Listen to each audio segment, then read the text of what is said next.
Hello, everyone, and welcome to this second day of this collective reflection about fascinating and so important issues. I'm Mathieu Philippe, and I will chair the panel, this panel 2, who I think that you will all ask how far the balance of powers or the checks and balances can prevent the illiberal regimes from dismantling the rule of law. So first, I think that's you. Okay, I check, yes. Julien, first, you will speak about the slow design of supremacy, constitutional hardball, and the shifting legitimacy of the executive power. So I think that you have, how long? 20 minutes. Excellent. Thank you, Mathilde. First, let me thank Marie-Laure, of course, and all the participants to this great conference. A great pleasure to meet friends, new friends from several disciplines. And so it's great for a legal scholar to speak with philosophers, political scientists, etc. So there are usually two usual suspects, among others, when we picture authoritarian executives, Donald Trump, for instance, or Narendra Modi in India. Today, I will add a stranger guest, Emmanuel Macron, to the reflection. France obviously is not an illiberal democracy, but does it have illiberal practices? It's a question that we need to ask. And my claim is that the tools that hollow out democracies abroad can surface inside a healthy democracy, or seemingly healthy democracy, as France. Illiberal systems, as you all know, keep the shell, elections, parliaments, courts, and quietly drain the core of the democratic system. Judicial independence, the free press, minority rights, the prerogatives of parliaments. The result is the fact that a constitutional order can be re-engineered step by step to favor the executive. I'd like to introduce two concepts in our discussion. You probably know the first one. You may not know the second one. The first one is executive aggrandizement.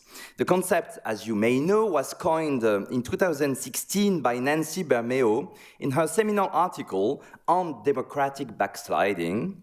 Her point is historical. The coup d'etat, and ballot stuffing of the 20th century have faded. They've been replaced by something slower, executive aggrandizement being the chief form of it. Elected leaders weaken the checks on their own power, one institutional change at a time. Bermeo identified three criteria to identify, or coined three criteria to identify such an executive aggrandizement. The leaders are elected, they are not usurpers, they are not dictators after a coup d'etat. The change is incremental, it's not a single rupture, and each step of the way, the process seems to be legal. The objective, as you know, is to neutralize the checks, slice by slice, and the result is the fact that democratic institutions survive on their face, but they no longer constrain. One can think about Chavez's Venezuela, about Orban's Hungary, we spoke about it last night, Erdogan's Turkey, all of which can no longer be seen as consolidated democracies if they ever could. Maybe for Hungary we have to refresh what I just said. But the question is, what about borderline cases? States in which are still considered to be democracies, but where we can see such practices. And another question is the fact that we can debate indefinitely about, the kind of country that should be called illiberal democracies or not. But one question is it relevant to use the concept of illiberal democracy to try to identify some political practices in countries that we wouldn't call illiberal democracies per se? The second concept, less known outside the field of legal scholars, is the concept of constitutional hardball.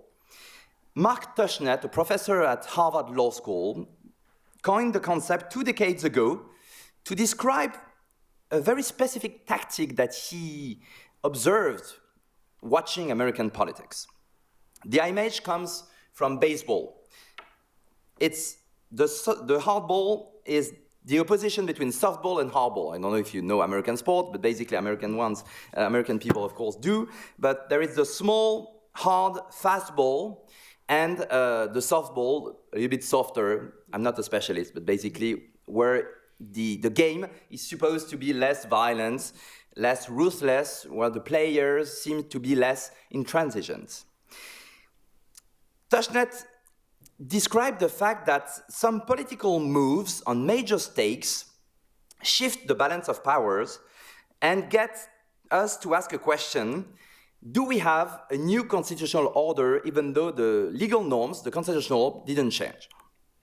Why is a political action so brutal? Why do actors play in an all-or-nothing fashion? Winners in such debates can win for a generation, and losers can win for a very long time.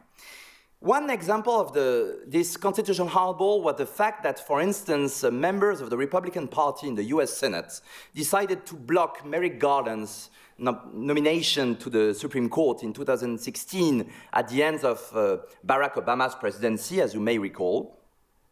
And it's a fact that basically, did they have a constitutional right to do so? The answer is basically no. The interpretation of the lame duck presidency 1 year before the end of a presidency was something crazy. But did they do it and did it work? The answer is yes. And so they played with the rules, and at the end, they won. And Trump got to appoint the successor of Antonin Scalia, Neil Gorsuch. So the idea of constitutional hardball is to stay inside the letter of the Constitution while breaking some unwritten conventions, what Tushnet calls the pre-constitutional understandings, the tacit rules of fair play in American politics.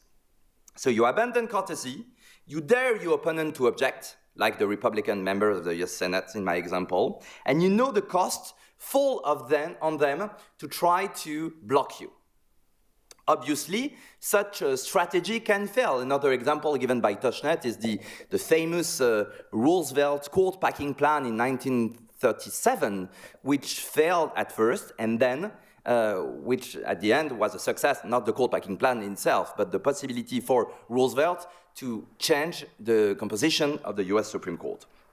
So this practice is at the very center of democratic erosion, and I want to have a look at it. 3 examples. First, Modi's India doesn't work. So you used the cursor and... Sorry, I tried that. Yes, it does. Thank you. So, yes. Sorry. So I didn't follow. So this is the concepts. This is Tushnet. Sorry. Okay. So, Modi's India is a very interesting case. I don't know how well you know Indian politics, but basically in 2014, Modi, Indians People's Party, the BJP won the elections. And at first, Modi seemed to have a strategy of incremental constitutional erosion. The idea was to try to put pressure on referees, investigative agencies, the election commission, and of course, obviously, the judiciary. Can we find some examples of hardball in Modi's behavior at the time? The answer is yes, especially after his first re-election in 2019. He went from gradualism to open hardball. The idea is that Modi acted in several ways to try to defeat the opponents. Example, in the way he changed the status of the Kashmir region and the very north of in the northern part of the country. The way he organized the conviction against Rahul Gandhi, his main opponents, descendant from the great Gandhi family and Nehru family. He organized something which is, in several ways, we will get back to it later, can be understood as a constitutional hardball. The effect was obviously executive aggrandizements. So all the criteria of Bermeo fit perfectly in this case. Modi was elected 3 times, 2014, 19, and 24. His actions were incremental at first, and it's seemingly legal the way he behaved since then. It was an erosion institution by institution. I would just take one example, the example of the judiciary and the fact that when he arrived, he tried to change the way judges are appointed in India by creating a new commission, the NJAC, National Judicial Appointments Commission, the idea being to remove the appointing power from the hand of the judges themselves, because it used to be the case that in order to safeguard judicial independence, they would give the judges the power to choose judges. And when Modi arrives, he said, okay, we're going to change the role and to create a new system where you give the executive the power to appoint judges. What happened is that the Supreme Court at first resisted, struck down this project, and at first the move failed. But what happened later is something very interesting, is what I have been called judicial evasion. Is the fact that the Supreme Court in India, since then, have been doing something quite interesting when you look at the way judiciaries or constitutional jurisdiction in the world react before illiberal executives, is the fact that they didn't hand down decisions pro-government, but they decided to use a strategy of doing nothing, basically, for a very long time. It's what has been called judicial evasion by Gautam Bhatia. The idea that on very sensitive matters, the Supreme Court since then has been just waiting for things to happen. And when the Supreme Court at the end hand down a decision against the interests of the government, usually the political debate disappeared, the political question disappeared, and then you can strike down the law 8 years after it was enacted. When you do it, the power, Modi, is not annoyed by it anymore. And so that's something quite interesting. So yeah, I will. The other example, and I will be quicker on that, first because some of you come from the US, then because my friend Anne is going to speak about it later, is the case of Trump's United States. So I think we have to quote it because first, the concepts of hardball from Tushnet and aggrandizement were coined by American scholars. Bernot is a professor at Oxford, but still. The idea, and I will be quick on this point because you all follow American politics, I guess, is the fact that you can find a lot of hardballs in the way Trump acts since his return to power. Several examples: the impoundment, the withholding of the funds of the Congress that have been appropriated in the way Nixon tried to act and in the way Trump acted, the government by executive order, the removal power, the fact that he fired people, important people in some commissions traditionally conceived as independent, and with a pending case before the Supreme Court, which is two pending cases which are very important. The question of birthright citizenship, basically changing the way we traditionally looked at the citizenship clause in the American Constitution. The question of the tariffs, of course, the federalization of the National Guard over governors' objections, and the lawfare, unlawfare, universities, media, and of course the question of the January 6th pardons. Many, many examples of things that Tushnet could call hardball, or we could call hardball using his concept. Of course, the aim of Trump's vision is executive aggrandizement. But in this case, it's not like Modi where it's incremental. In this case, Trump acted very fast. It was a frontal opposition to the Congress, to the opposition. The idea was to kill everyone very quickly and to be the master of the US, basically. What is interesting is the fact that this is happening in a mature democracy with a long history, with a long constitutional culture, very entrenched in the mind. We can debate about it. And the idea of the unitary executive, which is the theory on which Trump bases his vision of all the executive bodies being under his influence and orders, is something that is used in order to feed this executive aggrandizement. I will just, on this case, quote one reaction of the courts on lack of, which is what have been called the shadow docket in the US. For non-US scholars, maybe you don't know this expression. Basically, it's a concept that has been coined in 2015 by a then young scholar William Bode, in order to describe the fact that more and more the US Supreme Court tends to hand down important decisions, not on the merits in those big traditional decisions handed down at the end of the spring, basically, as we all know, but in very quick, what we would call ordonnance de référé in France, something like in the emergency docket, emergency orders handed down by the Supreme Court without the signature of the members of the court, and that can be, in several cases, that have been deciding very important political issues in the US. And so this is a way, so we can speak later if you want about the reaction of the Supreme Court to Trump, especially since he's returned to power. But the use of shadow docket was a very important strategy for this conservative Supreme Court to not block the project of Donald Trump. Then I will take a little bit more time to speak about Macron. Why Macron? So, of course, it's the less obvious example that I take today. But I will not say that for almost 10 years, Emmanuel Macron has been an autocrat. Obviously, he was not, or that France is not a liberal democracy anymore. Of course, it is. What I will try to analyze is a very specific moment in the recent history of French politics, which is the question of the pension reform bill. So the French people here, of course, remember the fact that under the leadership of Prime Minister Elisabeth Borne, with the will, of course, of President Emmanuel Macron, after his re-election in 2023, this was this big debate about changing the pension reform system in France.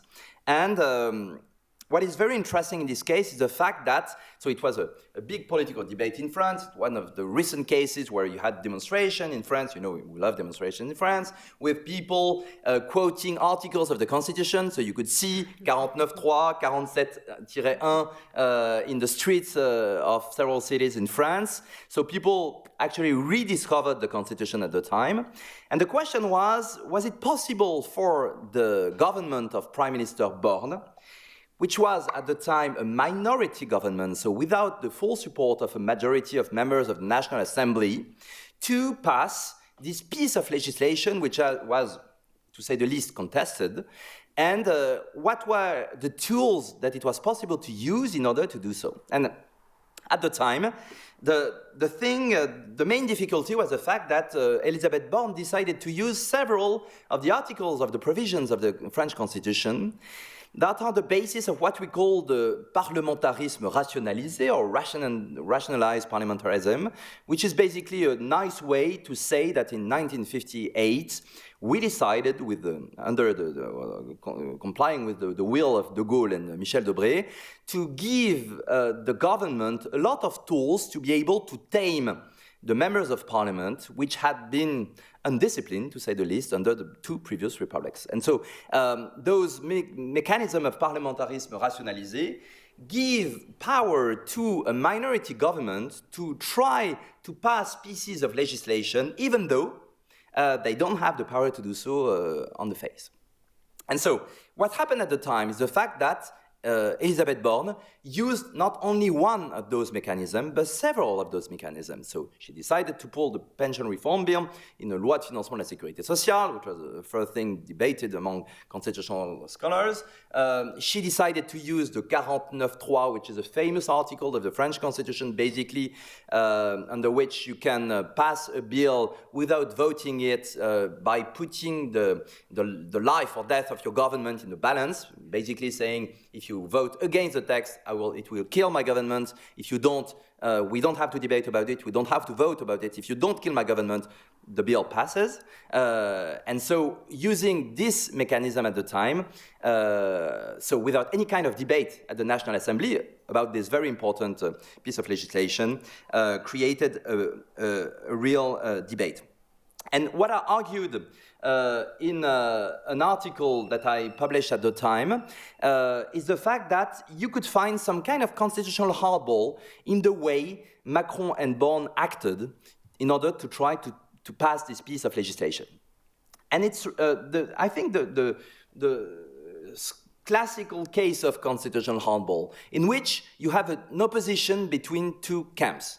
We have a friend of Carl Schmitt here, Jean-Yves, and so I'm not speaking about enemy and enemy. You can justify yourself later. But basically, the question at the time was, how did the hardball took place? Basically, it was the opposition between two brutalizations. First, the brutalization of the government, the fact that it uses a lot of those tools, which individually taken were, of course, constitutional, because based on the Constitution, but taken together, there was a case to be made that it was actually unconstitutional to use all those cases at the same time on the same text for the same kind of important political reform. So some legal scholars said so. At the end of the game, of the journey, at the end of the day, the Constitutional Council decided that it was okay to use all those tools. They were all in the Constitution, so taken together, they were all constitutional. But there was a real debate about that. And the fact that there was no real debate about it, the fact that it violated what Tachnet would call pre-constitutional understanding of fair play in French politics, is something that was the first part of this constitutional hardball. The second brutalization was the reaction, especially from the left-wing party LFI, La France Insoumise, which long before behaviors that we can see today in the everyday life of French Parliament, decided to create chaos in the discussion, what some people have called, in a not so nice way, bordelisation of the National Assembly. The fact that they tried to react in a way that was criticized because the political debate wasn't possible on this very important issue. It was a way just to try to create a happening, to have little videos on social networks, not in a way traditional parliamentary debates work. And so, was it a crisis at the time? I argue that it wasn't a constitutional crisis. It wasn't obviously a regime crisis, but it was something a little bit more than just a political crisis. And I think that the constitutional hardball is a way to conceptualize what happened there. I think it was kind of a passage en force to translate hardball in French. And I think it's something that is very interesting, because when you begin to use this way to pass pieces of legislation, you put a foot, I would say, in something that is close to the usual suspects we are studying today. So, was it executive aggrandizement at the time? I wouldn't say so, because, of course, the French president has a lot of power. The French president and the prime minister, when they work together, do have a lot of power, of course. And I wouldn't say that the power of Emmanuel Macron had been aggrandized by what happened at the time. But still, it was comforted in a context where you could argue that Macron didn't have the political tools to pass such an important legislation, since it was a minority government. And since 2024, as French people know, we have an even more minority government, or with less support in parliament, hence all the difficulties that we know in French parliament today. So I have to conclude. The slow design of supremacy. I would say that supremacy is built. The fact that there is the supremacy is not seized, that you can see in my three examples, the fact that all those leaders decided to create something in order to reinforce their power. But the fact that the way we can the way it concretized in those countries was very different. So in India, you have one dominant party crushing the other parties, especially in 2019 and during the first and the second election, less since 2024.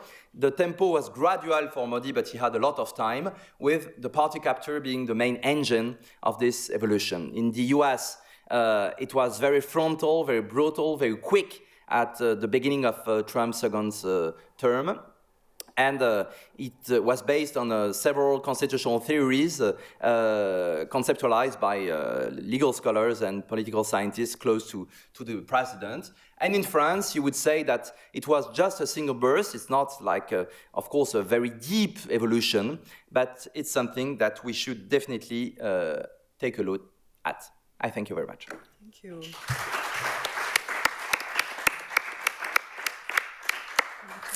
Yes. Thank you very much, Julien. What a paradox in these societies where everything is going very fast to have this slow design of democracy. But thanks to you, you show how much the emergency is used also to build this slow design.